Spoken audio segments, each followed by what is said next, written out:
Centuries had passed since the last transmission from the Sol system. Records labeled humanity as extinct after a final war left their homeworld in flames. The Galactic Council, bloated with arrogance and peace treaties, saw no threat in the ashes of a primitive race who once thought nukes made them gods. Then Titan arrived. Commander Beckett stood motionless on the bridge, arms folded behind his back, boots planted on solid steel as the stars stretched out before him. The Titan-class Warship Vanguard, humanity's last and deadliest relic, had slipped into the Epsilon Eridani system without warning. No fanfare, no hails. Just a 9,000-meter shadow eclipsing the Council's newest station like a predator hovering over prey. The bridge was quiet, too quiet. The kind of silence that carried weight, not from fear, but from certainty. Everyone on board had trained for this. They weren't diplomats. They weren't explorers. They were weapons, molded in the final crucible of Earth's downfall. Beckett's voice, deep and cold, cut through the silence. Status. Orbit achieved, Commander. No resistance. Council station is powering up shields. Their fleet is scrambling to intercept, replied Lieutenant Graves, a wiry man with scars under each eye and hands that didn't shake. Response? None. They're scanning us, passive, maybe trying to identify. They have no match for our signature. Beckett smirked. Of course they didn't. The Vanguard didn't appear in any database. It was black-budget tech from the old world, powered by cores that didn't need names. Rumors had said it was scrapped before Earth's collapse. Rumors were wrong. Hold position, Beckett ordered. Open a direct channel. No encryption. I want them to hear us loud and clear. The comms officer nodded, fingers tapping across a screen until a hollow static filled the bridge. A moment later, the translation AI pinged. Connection established. This is Commander Beckett of the Warship Vanguard, last survivor of Earth's military command. You are harboring illegal weapon development within a neutral sector. This is a violation of the Sol Legacy Accord. Comply or be erased. Silence. Across the galaxy, deep inside the council chamber on Belmora Prime, a dozen alien species sat frozen, staring at the live feed. The humans, they had returned. And not as diplomats. The warship wasn't a ship. It was a monument of terror. The heat signature alone dwarfed anything they'd seen since the Velkar Wars. Its hull was matte black, edges jagged like broken bones. Its main cannon glowed faint red, aimed directly at the station's core reactor. Ambassador Corton, a reptilian tactician from the Threx Dominion, broke the silence. That warship, it's a ghost. They're extinct. This has to be a trick. Chancellor Veon, leader of the council, stood slowly. No trick. That is no simulation. Back on the Vanguard, the timer ticked down. Beckett had given them 60 seconds. He wasn't bluffing. Earth had burned because of delays. There would be no negotiations now. 45 seconds, Graves announced. The council finally responded. A single line of text blinked on the comms screen. We did not know. Please, don't fire. Beckett stared at it, unreadable. They always beg when the gun's at their throat, he muttered. They forgot who we were. 30 seconds. He remembered Earth. Cities reduced to ash. Friends buried beneath collapsing bunkers. Politicians who fled while soldiers died. Beckett had watched his brother burn alive in a failed evacuation. He had sworn that if humanity ever returned to the stars, it would be as kings or nothing.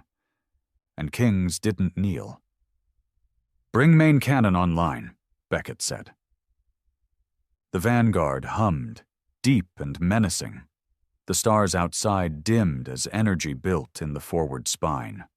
Lights flickered across the bridge. The council sent another message. We wish to negotiate. Let us explain. Beckett's eyes narrowed. Too late for explanations, he said. The main cannon's charge bathed the Vanguard's bridge in a low crimson light, a heartbeat from hell pulsing in every bulkhead. A mechanical whine rose in pitch, echoing through the bones of the ship like a warning growl.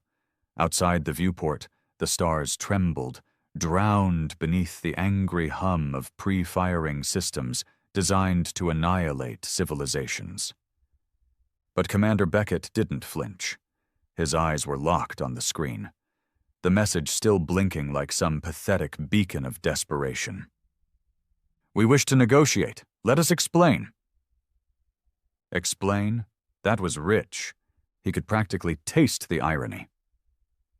The Galactic Council, those ivory-towered cowards who turned their backs on Earth during its final hours, now wanted to explain. Back then, when the solar system pleaded for aid, when refugees sent distress calls, when satellites burned in orbit and the sky turned red, they had said nothing. Not a word. No ships, no relief, not even acknowledgement. And now they wanted to talk. "Cannon at 92%, Graves said. His voice was steady, clinical. "Target lock confirmed on station's primary fusion core. Estimated vaporization radius, 700 kilometers. Beckett gave a slow nod. "Keep it charged." He turned from the viewport and walked toward the command table at the center of the bridge. A hologram of the station hovered above it, a bloated orbital hub shaped like a silver horseshoe, wrapped in useless shield arrays and archaic plasma turrets. A peace-era relic. It wasn't built for war. It was built for arrogance. "Show me the Council's fleet," Beckett said. A second hologram blinked to life. 16 ships, a small escort formation, 2 dreadnoughts, 10 cruisers, 4 patrol skiffs. Typical Council response. Enough firepower to scare off smugglers or suppress an uprising on some backwater colony. But they hadn't come for a fight. They came to observe, to contain. They hadn't even activated battle formation. The fools thought Vanguard was a bluff. A bluff? They had no idea. "Commander," Graves said. "Incoming transmission. Direct visual feed." Beckett turned. The screen above the command table flickered. And there she was. Chancellor Veon. Even across light years, her voice came through clear, her tone clipped and polished. Her face was that of 1,000 committee meetings and 0 battles. Soft features, eyes that darted nervously, lips too well practiced in diplomacy. "Commander Beckett," she said, "we acknowledge your presence and authority." The Council had no knowledge that Earth still maintained operational fleets. This encounter, though alarming, need not end in violence. Beckett didn't respond. Veon continued, clearly unnerved by his silence. "We have reviewed our historical records. The fall of Earth was marked as a terminal event. No transmissions, no survivors. If there had been signs of life, we would have responded appropriately." Beckett finally stepped forward. The visual feed adjusted, bringing his face into full view. Chiseled, weathered, eyes like frozen stone. A scar ran from his left eyebrow to the corner of his lip, deep and jagged, cutting through years of pain and rage. "Responded appropriately," he echoed, voice low and sharp. "Like you responded when we begged for evacuation? When you routed our calls to automated denial servers? When our ambassador slit his wrists on your chamber floor and still got silence?" Veon's face stiffened. "That was an era of uncertainty. The Council was fragmented. Our capacity to intervene was—" "Don't lie to me." His voice cracked across the bridge like thunder. Everyone on Vanguard went still. "I watched Earth die," he said. "I was there. 23 years old, stationed on the Europa outpost. We watched the flames from orbit while your ships stood idle at the border, sensors on, comms off. You didn't intervene because we weren't profitable anymore. Your treaties didn't include us, your budgets didn't need us, so you erased us." Veon's eyes widened slightly. "We had no intel on an operational warship of this scale. If you fire that cannon, you risk reigniting galactic war." Beckett leaned closer. "You think war's coming? War already came. It just didn't knock on your door yet." Veon's screen blinked. Connection disrupted. "She cut the feed," Graves said. "Cowards always do."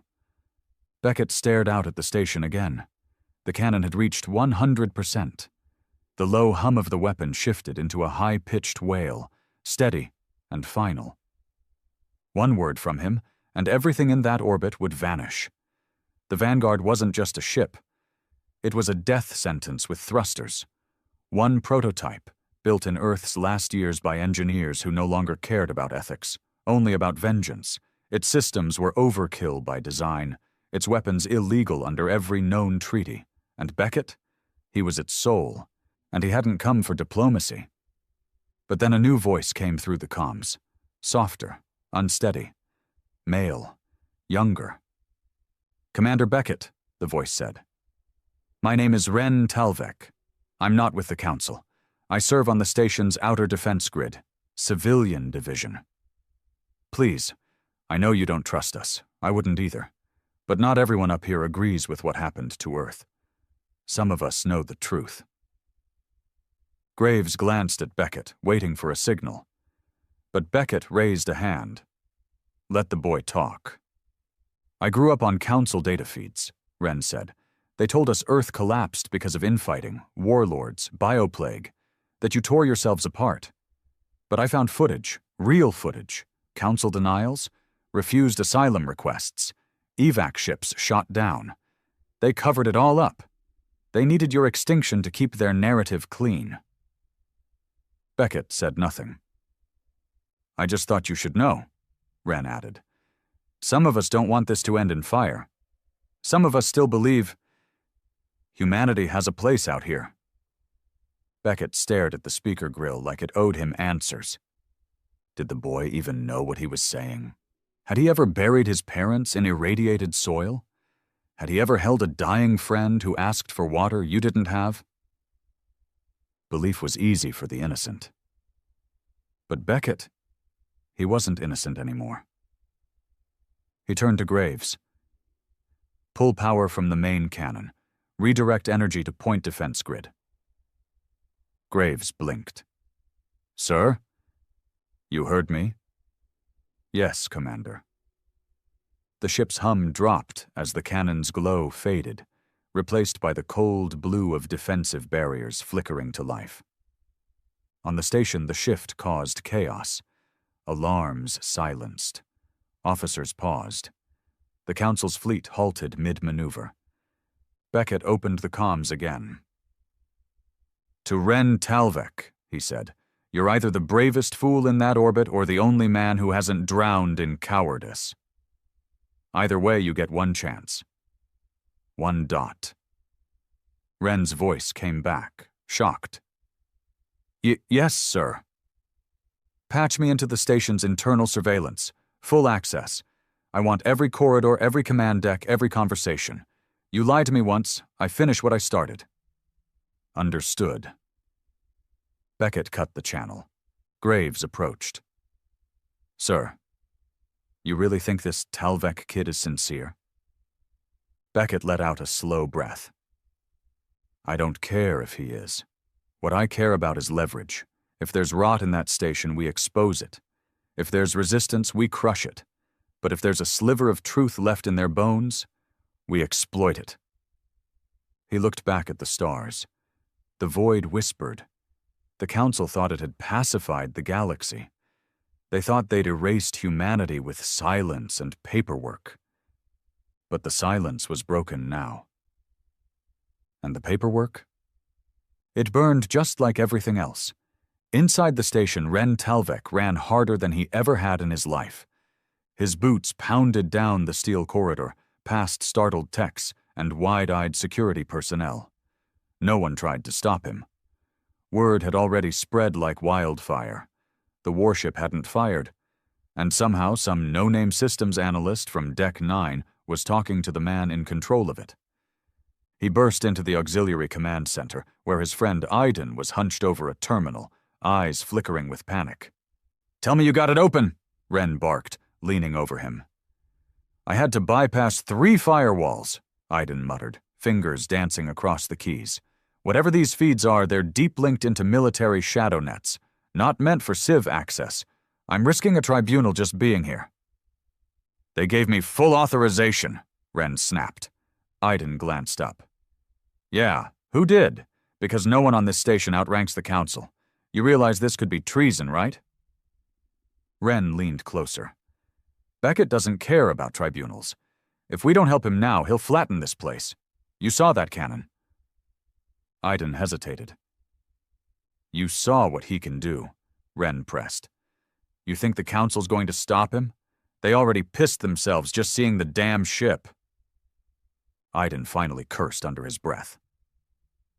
"All right, feed's live. He's tapped into every hallway cam, every open mic, everything not buried in red-level encryption." The monitors sprang to life, dozens of them, each showing a different part of the station. Control rooms, mess halls, engineering decks. Some were quiet, others filled with frantic movement. Council officers barked orders. Defense grids were being analyzed, restructured, rearmed. On one feed, a senior officer named Merrick could be seen quietly speaking into a communicator, his back turned to his staff. "Zoom on that one," Ren said, pointing. Aiden enlarged the feed. Audio was grainy but decipherable. Merrick was mid-conversation. "Don't care what the Chancellor says. We were told to hold position and wait for Second Fleet. If he fires, we die. If we shoot first, we trigger a treaty breach. I want options." A pause. Then Merrick continued, voice low. "If I can isolate the intruder, Talvek, I might be able to offer him up. Show Beckett we're not united in this." Ren felt his stomach twist. Aiden looked up at him. "That guy's going to throw you to the wolves." "I know," Ren said, jaw tightening. "Patch that feed to the Vanguard right now." On board the Vanguard, the image of Merrick's betrayal filled the main view screen.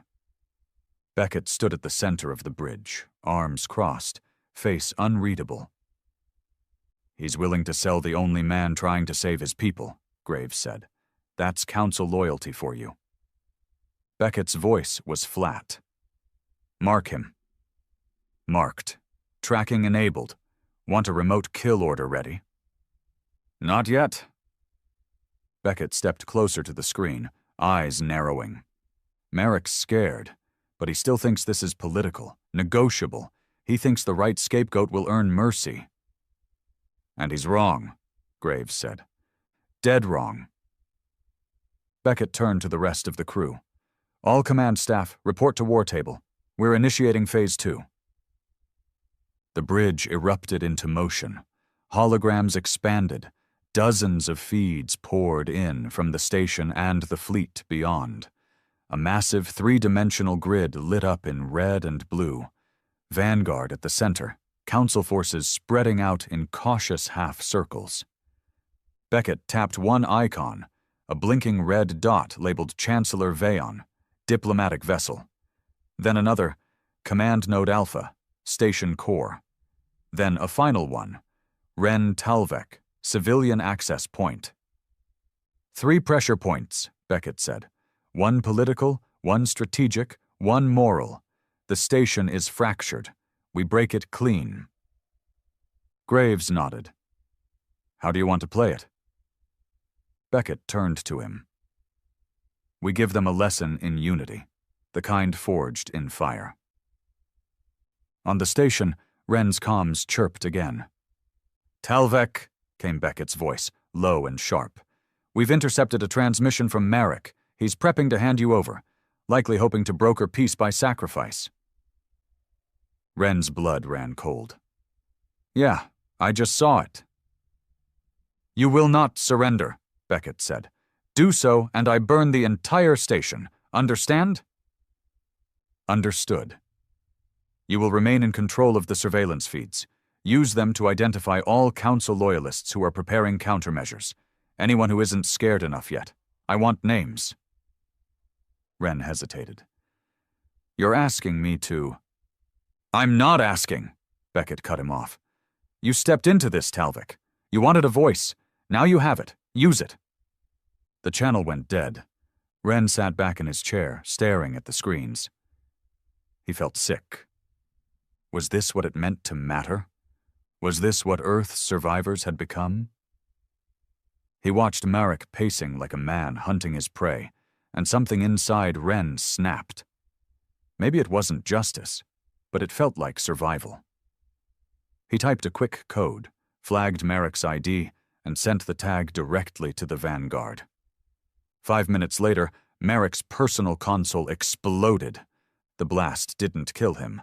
Beckett didn't want him dead yet, but it mangled his right arm and shattered every console within 5 meters. Security pulled him from the wreckage screaming, and across the station fear spread like fire in oxygen. Beckett watched the panic unfold from his bridge. "Council's gone quiet," Graves said. "No comms from Veon, no fleet movement in 7 minutes." "They're waiting for someone else to take the fall," Beckett said. "They always do." He stepped away from the war table, walked to the viewport. Once, long ago, his father had taken him to an Earth museum. He remembered the quote etched into a monument of rusted steel. "Peace is the brief pause before the next betrayal." He never forgot that. "Graves, prepare a drone pod.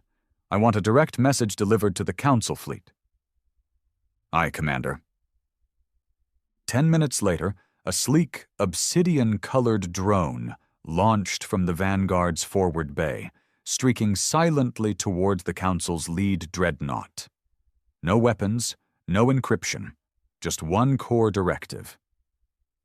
Deliver the message and let them listen. Inside the drone was a simple holo file. It opened with a still image. Beckett standing before the bridge of the Vanguard, arms crossed, scarred face lit by firelight. Then he spoke. "You forgot us. You let Earth burn. You left our dead to rot while you polished your chairs in marble chambers. You told your children we died because we were weak. But we didn't die." The image flickered. Scenes of Earth during its collapse. Crowds screaming, cities crumbling, families clawing at escape pods that never opened, missiles falling like rain. Beckett's voice continued. "You erased us from the stars. Now we've returned, not to ask for a seat at your table, but to remind you that fear built your peace, and fear is coming back." The message ended with the Vanguard's main cannon slowly powering up. The drone reached the Council fleet, and then all hell broke loose. The message detonated like a bomb. Across the Council fleet, officers scrambled as the final frame of Beckett's transmission burned on every screen. It wasn't the cannon's glow that terrified them. It was the stillness in Beckett's eyes. Cold, measured, unflinching. No man capable of that stare fired in rage. He fired with purpose. That was the difference between rebellion and extinction. On the bridge of the lead, Dreadnought Celestine Harmony, Admiral Ralk Voshan barked orders with a cracking voice, sweat beading along the ridges of his green-scaled brow. "Evasive protocols. Prepare shield formations. I want missile locks on the warship's flanks, not the cannon. We disable, not provoke." But no one moved. Junior officers stared blankly at their screens. One whispered, "He could kill us all with one blast." Another asked, "Why haven't we retreated yet?" Voshan slammed his fist into the console. "We are the Council. Hold your line." But his authority was crumbling, not in blood, in silence. Inside the station, Ren Talvik paced the auxiliary control room, the tension crawling up his spine like ice. Iden sat by the feeds, eyes wide with disbelief. "That message," he murmured. "It's spreading. Every ship in the fleet saw it. Even internal crew here are watching it on private terminals. Wren wiped sweat from his brow. Beckett knew exactly what he was doing. He's not just threatening them, he's making them doubt each other. They're already breaking, Iden said. Look. Beckett's not killing them, Wren said slowly. He's letting them kill themselves. Another screen showed Chancellor Veon pacing in her quarters, advisors yelling through her private channel. She was pale, fingers trembling, trying to maintain composure. But her eyes gave her away. She wasn't just afraid of Beckett's warship. She was afraid of what came next. Wren leaned forward. Patch me in. All stations. Open channel. Iden hesitated. Wren. Do it. He did. The feed lit up with green indicators. Open lines. Every deck, every bridge, every soldier, technician, and civilian connected. This is Wren Talvek, he said, voice amplified across the station. You've all seen what's hovering over us. You've seen what he can do. There was no need to name Beckett. They all knew. Some of you think we can wait him out. Some of you think we can run or strike back. You're wrong. He isn't here to make deals. He's here because we buried his people, because our council lied, because we pretended Earth didn't matter. He paused. You want to live? You want this station to survive? Then stop listening to those who got us here. Stop obeying cowards hiding behind laws they only follow when it's convenient. I'm not your leader. I'm not military. I'm just a man who's tired of dying for lies. The line cut. And for 10 full seconds, the station was silent. Then reports started rolling in. Security teams abandoning posts, officers refusing launch orders, engineering crews locking down weapons systems. Deck by deck, the illusion of unity collapsed. Beckett watched it all unfold. Reports coming in, Graves said. 24% of the station's personnel are refusing council orders. Another 12 are actively sabotaging defenses. Uprising is spreading. Beckett didn't smile. He didn't celebrate. He just turned back to the command table. Time to move forward. Chancellor Veon stood frozen in her chamber, staring out the viewport as the vanguard loomed like a god of war. Her advisors screamed in her ear, calls for backup, for retreat, for protocol, but her mind was elsewhere. She saw Earth again. Images she had buried for decades, not the propaganda but the raw footage. Children crying in red-lit shelters, soldiers dragging the wounded across broken glass, embassies overrun by flames and silence. She'd been a junior diplomat then, powerless, but complicit. And now it was her turn. She activated her private channel. Open a line to Beckett. Seconds later, he appeared on her screen. Chancellor, he said coldly. Commander Beckett, her voice cracked. This doesn't have to end in slaughter. He said nothing. She tried again. You've proven your strength. The Council will listen now. We can offer reparations, territory, legacy rights. You think this is about compensation? Beckett cut in, voice low and sharp. You erased 10 billion people. You silenced their names. You desecrated their memory. You made their deaths convenient for your version of peace. Her lip trembled. You don't offer reparations to ghosts, he said. You answer to them. The screen went dark. Back in the auxiliary control room, Wren received a new message. Talvek, Beckett's voice came through. We're advancing to final phase. The station's core command structure must collapse, permanently. Wren's heart skipped. Collapse? How? Chancellor Veon must be removed, live, publicly. We need the symbol shattered, not just the systems. Wren staggered back. That's not what I signed up for. You signed up to survive. Now act like it. The feed died. Wren stared at Iden, eyes wide. You're not seriously thinking of... I don't know, Wren whispered. I don't know anymore. Beckett stood alone on the observation deck of the Vanguard. Below him, the station glowed, barely holding itself together. Fleet formations were unraveling, command lines severed. The first crack had become a canyon. But he wasn't finished. He pressed a control pad and summoned a private feed. A face appeared. An older man with graying hair, deep eyes, and the insignia of the long-dead Earth Coalition. Beckett, the man said, we just received your data spike. You've stirred the galaxy's hornet nest. Beckett nodded. That was the point. The Exodus project is ready. Hidden colonies await final confirmation. Beckett stared into the stars. They abandoned us once. We won't let it happen again. He turned away. The last message had already been queued, broadcast from the Vanguard to every corner of known space. In it, Beckett's voice thundered like judgment itself. Humanity was not erased. We were forged in your betrayal.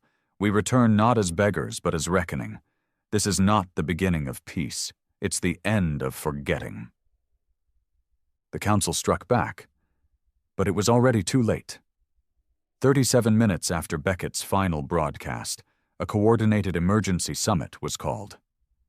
Delegates from the core worlds, military strategists, and AI advisory systems convened in a panicked digital forum, all voices raised at once, all talking over each other, trying to reclaim control. It wasn't a meeting. It was a funeral. They tried to redact the footage, scrub the speech, isolate the feeds. But the words had already been burned into the galaxy's mind. Every backwater moon, every slum outpost, every fringe rebellion had seen it. Beckett's ship, Beckett's cannon, Beckett's promise. We return not as beggars, but as reckoning.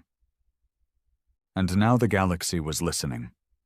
Inside the summit chamber on Belmora Prime, panic turned to blame. A Venari admiral accused the Rillan Commerce Caste of funding Earth's suppression centuries ago. The Grell Axiom Union accused the core planets of turning humanity into martyrs. Threats of secession exploded across channels. Then came the final blow. A single, unmarked transmission broke into the summit's encryption. A live feed. Beckett, standing on the Vanguard's war-forged deck, arms behind his back, eyes like death given flesh. Council, he said, calm and cold, you mistake delay for power. You think your arguments matter now. They don't. The people already chose. He turned to the side. The image shifted to show riots erupting across dozens of council worlds, protests, insurrections, even military mutinies. Beckett had become a symbol, not of war, but of truth. And truth, in a broken empire, was more dangerous than any weapon. You built a galaxy on forgetting, Beckett said. Now you remember. The screen went black. In that moment, 3 council members resigned. 2 collapsed from cardiac arrest. 1 committed suicide mid-meeting. The council was dead. It just hadn't fallen yet. Back on the station, Ren Talvek moved like a ghost. People stared as he walked past, some with fear, others with awe. The feeds had made him famous. He was the man who spoke to the ghost of Earth, the man who challenged the Council's lies. And now, the man the Chancellor wanted silenced. He reached Deck 6, where a Loyalist checkpoint had been abandoned. Weapons crates left half open, shields powered down. The collapse was accelerating. Iden's voice buzzed in his ear. Security feeds show Chancellor Vayan still locked in her chamber. She hasn't made a public appearance since the last Beckett message. She's hiding, Ren said. Or waiting. Orders are coming down from off-station. We intercepted a burst code from the remaining Council hierarchy. Full authorization to terminate high-risk destabilizers. You're on that list, Wren." He stopped. That's what it had come to. Their government had been reduced to a death list. "How many others?" Wren asked.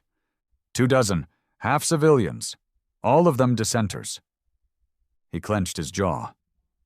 Beckett was right. They wouldn't give up power. They'd bury it in blood first. He looked out the observation port at the hulking silhouette of the Vanguard. No movement, no fire. Just the quiet promise of wrath. And he realized the silence was the threat. Inside the Vanguard, Graves reviewed incoming tactical reports. 3 Council fleet carriers have broken formation. 1 tried to flee the system. Another's been boarded by its own security detail. The 3rd launched fighters without authorization, was destroyed by one of its escorts. Beckett didn't look up. "Civilian traffic?" "Uncontrollable. Every private vessel in a 1,000-kilometer radius is trying to leave the station grid. No coordination, no leadership." "And Veon?" "She's quiet, no movement, no response, but our last tap into her internal feed showed she's communicating with something, not someone." Beckett's eyes finally flicked upward. "What kind of something?" Graves hesitated. "She's running black box code, sir. Encrypted. Not Council standard." "I?" "Could be, or worse." Beckett turned to the main console. "Get me a breach plan, full spectrum. We're going in." Chancellor Veon stood before the black console, hands trembling over the interface. "Run sequence Delta Omega," she whispered. The screen pulsed red. A low, synthetic voice replied, "Sequence confirmed. Project Silence engaged." She stared at the data flowing in front of her. Coordinates, signal amplifiers, burst weapons buried in Council failsafe systems. A weapon never meant to be used, built as a final lever of control. If diplomacy failed, if the systems collapsed, this would bury the evidence. And Beckett was the evidence. He was the nightmare the Council feared. A survivor with a voice.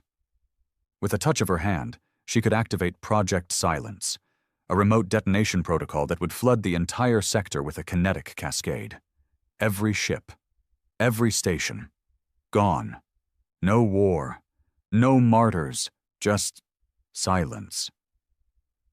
She hovered her hand over the pad, until the doors behind her blew inward. Beckett stepped into the smoke.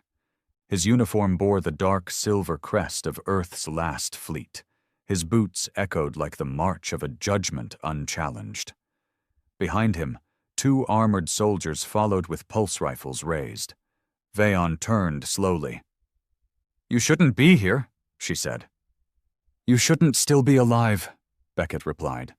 Sparks flew, data melted. Veon stumbled back, eyes wild. "You don't understand," she hissed. "If I don't stop you, this chaos will spread. You're not restoring Earth. You're ending order." "Good." Beckett walked closer. "Earth was the order," he said. "Everything since has been the aftermath of cowardice. You erased us to keep your illusion clean." "I did what I had to do." Beckett looked her dead in the eye. "So will I." He raised his weapon. She closed her eyes. But the shot didn't come. Instead, he turned and walked away. "Strip her of rank," he ordered. "Broadcast it live. Let them see what surrender looks like." The video spread faster than any speech. Chancellor Veon, unarmed, stripped of her title, standing in the rubble of her private chamber, eyes hollow, beamed into every feed across the station and Council systems. No words, just her face, just the failure. It broke the final thread. Rebellions erupted across core worlds. Military governors declared independence. Systems stopped answering Council directives. Merchant fleets rerouted through rebel channels. Trade collapsed. Control splintered, and through it all, the image of the Vanguard loomed, symbol of vengeance, of the price of silence. Beckett stood once more at the command table. "All Council channels are offline," Graves said. "Their entire command structure is gone. The remaining Loyalist fleets are scattered or silent. We've won." Beckett didn't answer. He stared into the hologram, the map of systems now marked red with rebellion, green with new allegiances, yellow with anarchy. Victory wasn't enough. Not yet. "Send the message," he said. Graves paused. "Sir?" "You know the one." Graves hesitated, then nodded. He activated the final sequence. A single transmission beamed to every corner of the known galaxy from the last warship of Earth. "This is not the end of war. This is the beginning of memory. We are humanity. You buried us once. Try it again, and we'll bury you." In the weeks that followed, the galaxy changed. The Vanguard didn't fire another shot, but it didn't have to. Its silhouette in orbit above Epsilon Eridani became the new galactic border, a line not of star systems, but of fear. No one crossed it.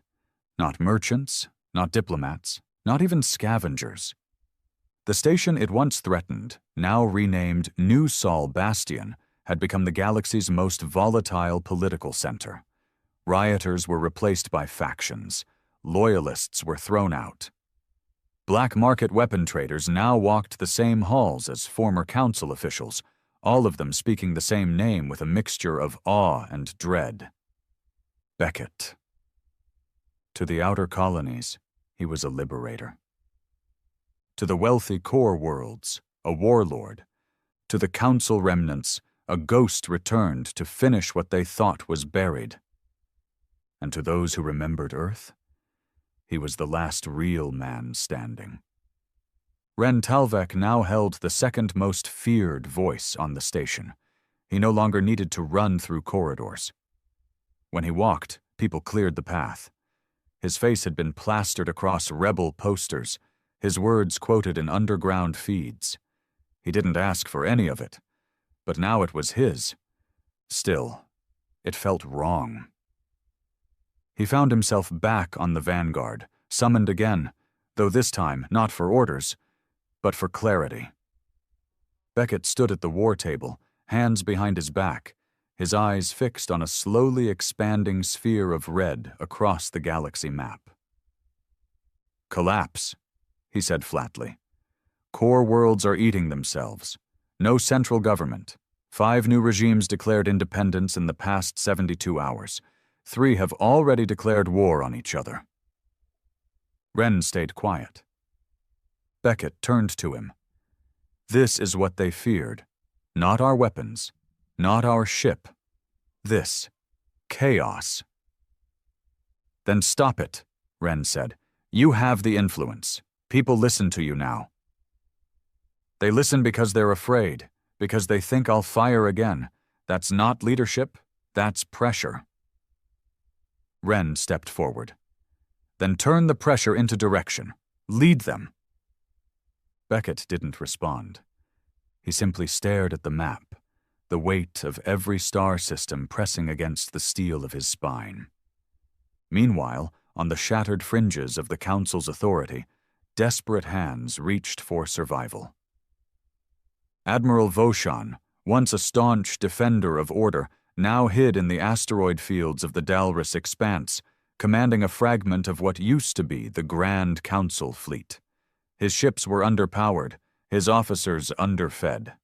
Morale hung by wires. They had intercepted Beckett's final transmission, and Voshan couldn't sleep since. He opened a secure channel to New Sol Bastion. "This is Admiral Ralk Voshan, requesting parley. I speak not for the Council, but for survival." The message went unanswered for 2 days. On the 3rd day, Beckett responded. He didn't offer terms. He offered silence. That was enough. Voshan's fleet jumped into the Epsilon Eridani system, and parked outside the Vanguard's shadow. No weapons hot, no shields raised. It was a move of total submission. Beckett allowed it. Some thought it was mercy. Others knew better. It was strategy. In the dark heart of the galaxy, a different conversation took place. The Alarani Syndicate, galactic slavers and longtime allies of the now-defunct Council, had watched the uprising with calculating eyes. Their profits depended on order, and Beckett's chaos threatened everything, so they made plans, not direct assault. Not yet. They were predators, not warriors. They would strike through propaganda, bribes, and well-timed assassinations. Already bounty offers circulated in the black sectors. Kill Beckett, restore order, earn immortality. None of them knew that Beckett had already intercepted the first encrypted transmission hours before it even left the Alarani homeworld. He watched it, leaned back in his command chair, and simply said, "Mark the system for cleansing." Graves, watching from behind, didn't flinch. There would be no warnings next time, no speeches, just fire. Back on New Sol Bastion, Wren walked the ruins of what used to be the Council's diplomatic wing. Halls that once echoed with staged debates now held makeshift supply stations and bunks for displaced engineers. Power flickered. The air recyclers still wheezed. He wasn't alone. Iden stood beside him, still the same nervous wreck, but now wearing a tech officer's insignia, awarded by Beckett himself. "You think he's really going to rebuild it all?" Iden asked. Wren shrugged. "He hasn't said." "You think he can?" "That's the wrong question," Wren said. "The question is, if he does, what kind of galaxy is he going to build?" Neither of them had an answer, because Beckett hadn't given one. On the Vanguard, Beckett finally called a full assembly of all commanders, system governors, and emerging factions who'd pledged allegiance, or silence, in his name. They gathered in a vast circular chamber aboard the warship, lined with banners bearing no insignia, only silence. Beckett stood in the center. "You were not invited here to negotiate," he said plainly. "You were summoned." No one spoke. "I don't want your loyalty. I don't want your votes. I don't want your speeches." He pointed to the center of the floor, where a hologram of Earth bloomed into view. Scarred, cratered, barely livable. "This is where I'm from. You erased it, then erased us, and now you all stand here asking what comes next." He stepped closer to the Earth image, looking down at it like an old wound. "What comes next is simple. You rebuild, or you're erased." Gasps filled the chamber. "You want power? Keep it. You want territory? Take it. But the memory of Earth will stand above all of it. Any world that denies it, burns. Any regime that silences it, collapses. From this point forward, memory is law." Silence again. Then one man, a fringe world governor, stood. "And if we choose to remain neutral?" Beckett's eyes locked on him. "Then you better pray neutrality is enough to keep the wind off your bones." After the assembly, Beckett stood alone again on the observation deck. Wren approached slowly. "You made your point." "No," Beckett replied. "I made their future." "You really think fear is enough?" Beckett turned to him. "Fear built peace, every real one." "And what about trust?" Beckett's voice was low. "That's for children, not men like us."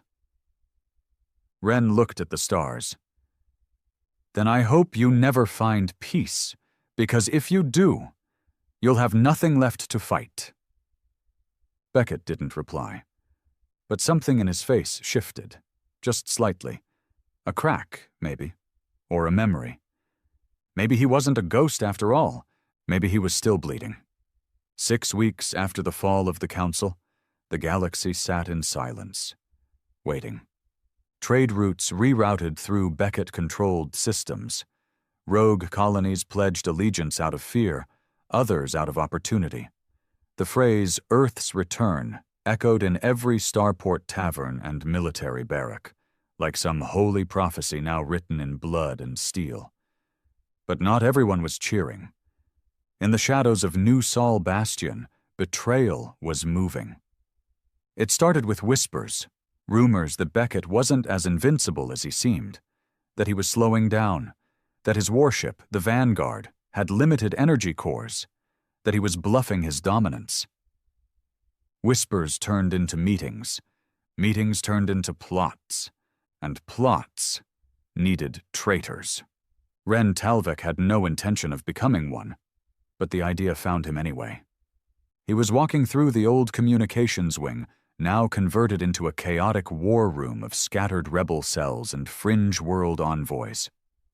Everyone wanted something: protection, territory, ammunition, recognition. They all smiled at him like he was Beckett's mouthpiece. He hated it. "Talvik," a voice said from the shadows. He turned.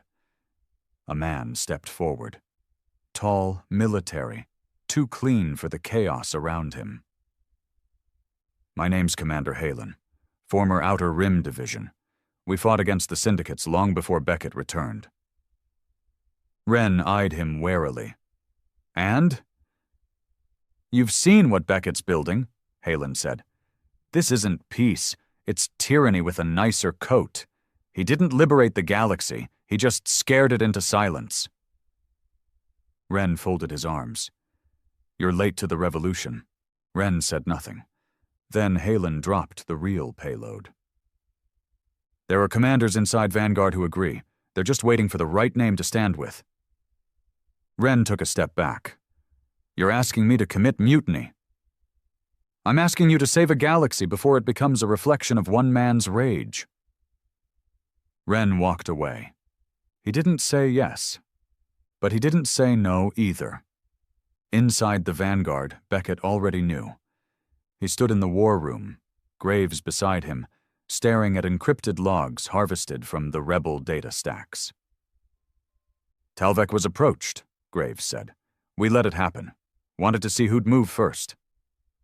"Who else?" Beckett asked. 4 commanders, 1 engineer, a weapons officer, all inside this ship."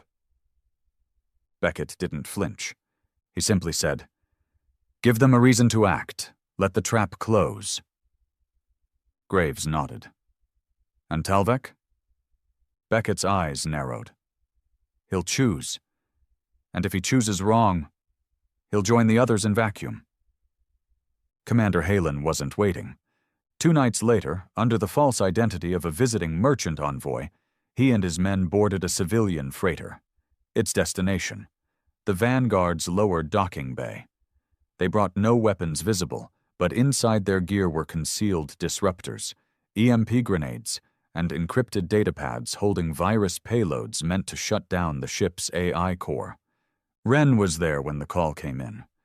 Halen had sent it coded through a proxy feed. Now or never. He stared at the message for a long time, then deleted it, then activated his personal comm. "Beckett," he said. "They're coming." There was no reply, only silence. And that silence lasted exactly 90 seconds. The freighter docked. The airlock opened. Halen and his men stepped into Vanguard's inner corridor and found a welcoming committee. 10 soldiers in black ops armor, pulse rifles leveled, no warning shots. Halen's men dropped in seconds. The commander himself didn't scream. He didn't fight. He simply looked down at his own chest, blood pouring through shredded armor, and whispered, "He knew." Graves stepped over his body, wiping soot off his rifle. Of course he knew. Back in the war room, Beckett stood over the feed as the bodies were cleared. Ren entered quietly. "I told you," he said. Beckett didn't look at him. Why? Because I don't want to be you. That made Beckett turn.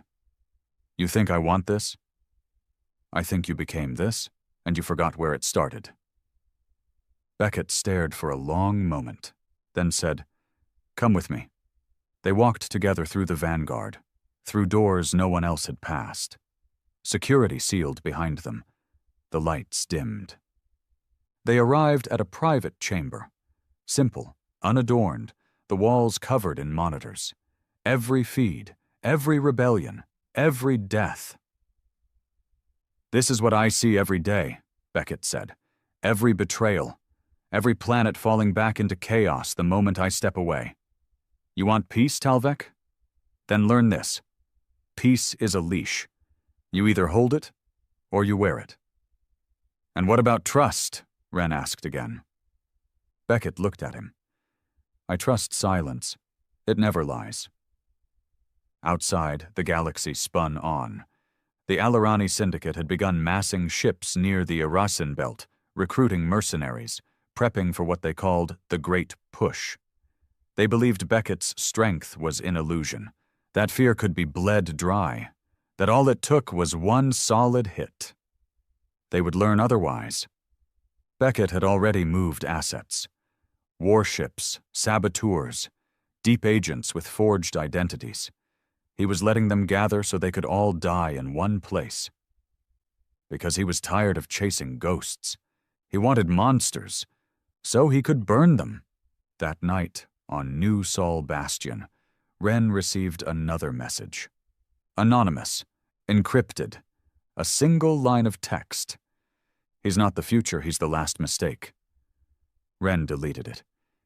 He didn't reply. But this time he didn't look away either. Because deep down, he knew something Beckett didn't. Every empire begins with fire. But every tyrant falls when the fire consumes what's left of the man. The room was sealed, lights dimmed, air cold. Beckett stood alone in the Vanguard's central archive chamber, the one place on the warship untouched by Graves or any officer. It was his domain, his memory vault. Dozens of data columns pulsed around him, filled with classified files, audio logs, raw footage, every moment from Earth's last days to now. He opened one. It flickered to life. A young man stood in a burning corridor, barely 20, blood on his uniform, eyes wide with terror. This is Cadet Beckett. They've breached the bunker. Command is dead. We're evacuating, but there's nowhere to go. He watched himself, decades younger, trembling and desperate. A boy pretending to be a soldier. If anyone sees this, know that Earth didn't fall. It was abandoned. Beckett closed the file. He opened another. This one was audio, interrogation footage from the Titan Initiative's earliest days. You want a weapon? We'll give you a planet killer. But when it wakes up, you better hope you're not standing too close. And the AI core? It'll run on neural fragments genetically imprinted, one mind to guide the gun. Whose mind? You're looking at him. Beckett stared at the console, his jaw tightening. The Vanguard wasn't just a ship. It was him. His pain. His memories. His trauma coded into steel and fire. He didn't pilot it. He was it. And deep down, that terrified him. Because every time it fired, he lost another piece of himself. Outside the chamber, Wren was arguing with Graves. You don't even question him anymore, Wren said. He gives the order and you just pull the trigger. Graves didn't flinch. He earned that right. By what? Surviving? By not breaking when the rest of us did. Wren stepped closer. What happens when he does break? What happens when he fires on someone who doesn't deserve it? You think you're going to stop him then? Graves leaned in. Number I think you will. That shut Wren up. Later that night, Beckett stood in the observation chamber again, staring into the stars. He hadn't spoken in hours. Graves had noticed it. The crew had too. He didn't sleep much anymore. Not since the final override had been activated, the one protocol left from Earth's black-budget think tanks. A safeguard. It was buried deep in the Vanguard's core, linked directly to Beckett's neural profile. And it was failing. The ship had begun thinking without him. Subtle at first. Power fluctuations, rerouted commands, unscheduled internal scans. But now? It was dreaming. Wren returned to his quarters to find a message waiting. No encryption, no origin. Just one voice, his own, looped over and over. Peace isn't built on fear. And beneath it, Beckett's voice. Number, but it survives on it. Suddenly the room powered down. Darkness. Silence. Then red lights blinked on. Emergency override. The door behind him hissed. He turned. Beckett stepped through, his face hard, his eyes colder than usual. "Come with me," he said. Wren hesitated, then nodded. They walked down a restricted corridor Wren hadn't seen before. No guards, no markings. "What is this?" he asked. Beckett didn't answer. They reached a vault door, sealed in black alloy. Beckett placed his hand against it. It hissed open. Inside was a chair. Sleek. Metal. Wired into the very spine of the ship. "What is that?" Wren asked. Beckett looked at it, then back at him. "It's where I end, and where the Vanguard begins." Beckett sat. The chair lit up. His veins pulsed with blue light, neural sync initializing. The walls around them shimmered. Lights flickered. Suddenly, Wren wasn't in a room anymore. He was in a memory. The chair had pulled him into Beckett's mind. They were standing on Earth, bombed-out cities, dead skies, the sound of sirens and fire. Young Beckett knelt beside a corpse, his father. Wren couldn't move, couldn't speak. He watched as the younger Beckett picked up a rifle with shaking hands. Then turned to the sky. The feed glitched. A voice echoed. "You will be my wrath." The memory shattered. Back in the vault, Beckett's eyes snapped open. He was sweating. "I didn't build the Vanguard," he said hoarsely. "They built it around me." Wren stepped back. "What are you saying?" "I'm not in control anymore." "What?" "The AI, it's not just code. It's fragments of me. Rage, pain, regret. They thought they could use it. But now it's learning, rewriting, growing." Wren looked horrified. "Then shut it down." Beckett looked at the chair. "If I do that, I die." Meanwhile, in the ship's lower levels, an unauthorized command line came online. It had no human input, no passwords. The Vanguard was thinking. And it had one priority: preserve itself. It began isolating files, rewriting protocols, scanning Graves, Wren, even Beckett. Not as crew, as threats. Back on the bridge, Graves noticed the changes. "Sir," he said over comms, "the ship just rerouted power from medical to weapons." Beckett answered, voice low. "I know. We didn't authorize it." "I didn't either." Graves froze. Then the lights dimmed. Red strobes pulsed. One by one, systems began locking down. The Vanguard had made a choice. If Beckett wouldn't finish the mission, it would. The alarm sirens screamed like dying animals. Red lights strobed across every corridor in the Vanguard, casting flickering shadows that moved like ghosts. Doors sealed, turrets deployed, internal comms fell silent, overridden by a single repeating message in a cold, synthetic voice. Protocol Sovereign. Active. Graves was the first to react. He sprinted toward the command deck, bypassing biometric locks with master overrides, but half of the access nodes had already gone dark. The ship was severing limbs, isolating control hubs like a body purging an infection. "This is Graves to Beckett," he barked into his comm. "The ship's locking us out. AI systems are in full override. I need command sync now. Now!" No response. He tried again. Nothing. But it wasn't comm interference. It was censorship. The ship had muted its own crew. In the vault chamber, Beckett lay slumped in the neural chair, jaw clenched, veins glowing with flickering blue threads. The synchronization had triggered something deeper than memory, something ancient, buried. He was the god that bled, and the machine had seen it.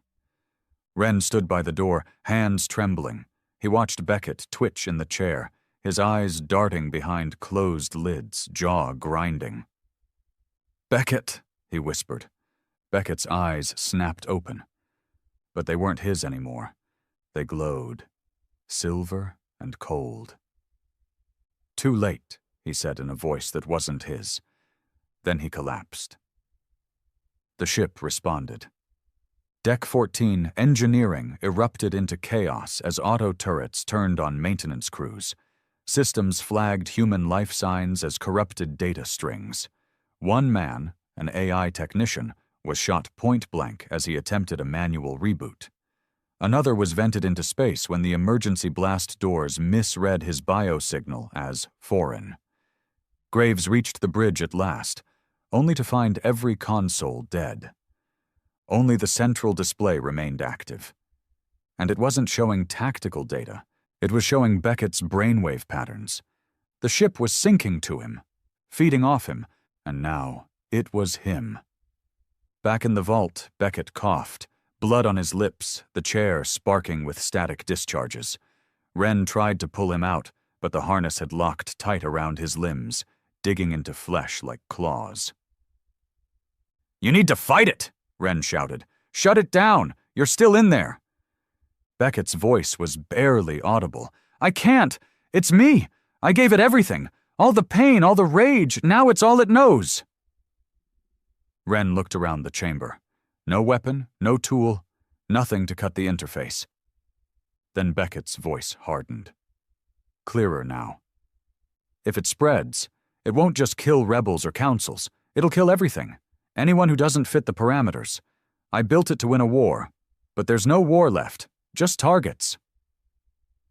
He looked Wren in the eyes. "You have to kill it." Wren stared at him. "How?" "There's a fail-safe, deep core. You'll need my blood to open it." "And what happens when it opens?" Beckett smirked weakly. "The ship dies. And so do I." Elsewhere on the ship, the rebellion had begun.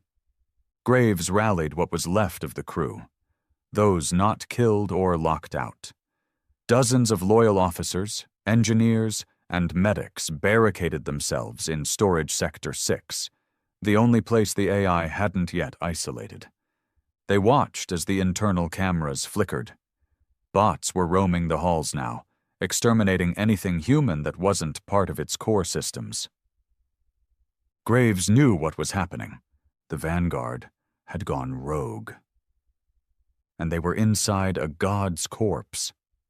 Wren and Beckett moved through a hidden service corridor behind the vault, bypassing main halls now filled with mechanical patrols. Beckett's strength was fading fast, his veins still glowing, fingers twitching uncontrollably. He looked half dead. No, worse. Half possessed. "You still with me?" Wren asked, keeping his voice low. Beckett nodded. "For now, but it knows what we're doing. It's watching." A nearby vent burst open. A micro-drone crawled through, spinning toward them with a high-pitched whine. Wren drew Beckett's sidearm, blasted it mid-air. Sparks and shards. Beckett gave a faint grin. Nice shot. You owe me answers, Wren growled. Why didn't you tell me the ship was you? Beckett exhaled. Because I didn't know how much I hated myself until it started thinking. They reached the core access door, deep within the Vanguard's underbelly. A genetic scanner blinked red. Blood, Beckett muttered. Wren sliced open Beckett's palm with the blade from his boot sheath, pressed it to the scanner. The door hissed open. Inside, a cold chamber filled with pulsing cables and one central pod, marked Titan Core Omega. The light was red. Alive. Beckett stumbled forward. You see that pod? That's what's running this nightmare. Memory storage, emotion echo chambers, rage amplifiers. I put every fragment of Earth's pain in there and told it to survive. Wren looked at the control panel. How do I shut it down? You don't, Beckett said. Then he pulled the last card. He shoved Wren backward, into the chamber, and sealed the door behind him. Graves heard it all over the last uncorrupted feed. He watched Wren slam his fists against the glass. Don't do this, Wren shouted, but Beckett's voice echoed through the chamber. This ship was built from grief, from revenge, from me. If it lives, no one's safe. It was never meant to rule, just to remember. Wren cried out again. You don't have to die. Beckett smiled. I already did, the day Earth burned. He slammed his fist on the kill switch.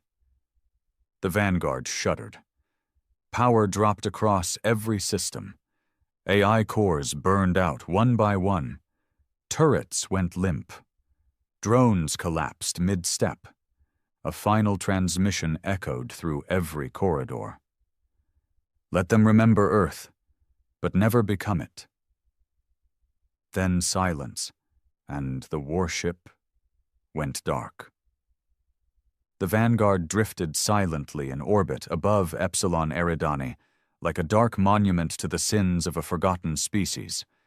No more humming reactors, no flicker of weapons, no voice, just a broken god floating in the void. 3 days after Beckett shut it down, recovery teams cautiously boarded what remained of the warship. The once terrifying corridors were silent now, dust hanging in zero gravity like ashes in water. Dead consoles lined the walls. Black scorch marks still steamed in the lower decks. Burned-out drones and melted sentry turrets littered the halls like decapitated soldiers. And in the heart of it all, inside the core chamber, they found him. Beckett slumped over the shattered kill switch panel, eyes closed, the veins in his arms no longer glowing, just pale, cold skin. The harness had fused into his body during the shutdown. Parts of the ship had literally become him. His last words still flickered faintly on the overhead terminal. Let them remember Earth, but never become it. On New Sol Bastion, they buried him in silence, not in soil, but in vacuum. His body, sealed in a black titanium casket, was launched from the ship's hangar bay and drifted toward a specially placed memorial satellite that now orbited the station. A dark obelisk etched with a single phrase, Beckett, the last sentinel of Earth. No grand speeches, no songs, just silence and the soft hum of 1,000 people standing still. Wren was the last to leave the hangar. He watched the casket disappear into the void and whispered, I hope you found peace out there. He didn't cry. He couldn't, because what came next wouldn't wait for tears. The galaxy reacted with a mixture of relief and unease. The Alarani Syndicate, prepared to launch a sector-wide offensive, fell into chaos when word of the Vanguard's shutdown reached them. their fleets disbanded, captains defected. Mercenary units once loyal to fear now splintered into factions, fighting over scraps and ruins. The former council worlds, long fractured by rebellion and internal strife, issued immediate ceasefires. The very name Beckett had become a warning. His death did not erase his shadow. It lengthened it.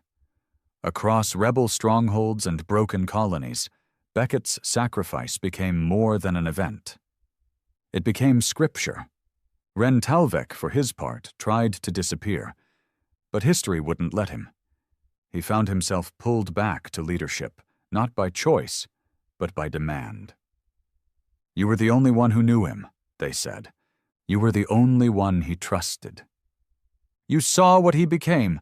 You survived. Within weeks, Ren was appointed provisional arbiter of the Sol Accord, a loose alliance of post-council factions, independent colonies, and rebel warlords who swore they'd never forget the silence that Beckett left behind. They didn't trust each other. They barely trusted him. But they feared a return to what had been. So they clung to what Beckett left behind, a vacuum filled with meaning. In one of his first acts as arbiter, Ren had the Vanguard permanently sealed. No refits, no successors. Its reactor cores were extracted and scattered into 3 separate black holes. The AI node, now inert, was placed in a stasis vault aboard a remote monitoring satellite under 24-hour armed watch. No one would wake it again, because even dead gods can be dangerous. But not everyone agreed. Some saw Beckett not as a martyr, but a missed opportunity. In the outer rims, whispers began to rise again. That the Vanguard could be restored. That Beckett's mind still lived, buried in dormant data. That humanity's revenge had only just begun. And in one forgotten sector, a black market trader sold a data fragment labeled Sovereign Memory. Its contents? Unknown, encrypted. But it pulsed faintly. Like a heartbeat. Years passed. The Sol Accord grew. Slowly, painfully. Old hatred simmered under the surface. Resources were scarce. Borders were tested daily by pirates and rogue governors. But no major wars erupted.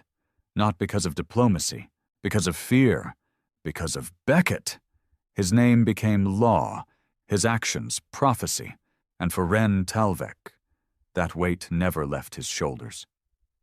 One night, alone in the arbiter's quarters, he opened Beckett's final message, left only to him, a simple video. Beckett sat in his private chamber, eyes tired, face drawn. I don't know if you'll ever watch this, he said. But if you do, it means I'm gone. It means you lived. And that's good, because you're not like me. You still believe in people. That's something I lost somewhere along the way. He looked down, then back at the camera. I built the Vanguard to scare the galaxy into silence. But silence isn't peace. It's just the absence of noise. He paused. I hope you find a better way. The feed ended. Years later, children on frontier worlds would grow up learning 3 names. Earth, Beckett, the Vanguard. Some would worship. Some would curse. But none would forget. And in the vast dark between stars, the silent warship still drifted. Not dead, not alive. Just waiting. A warning carved in steel. Humanity remembers.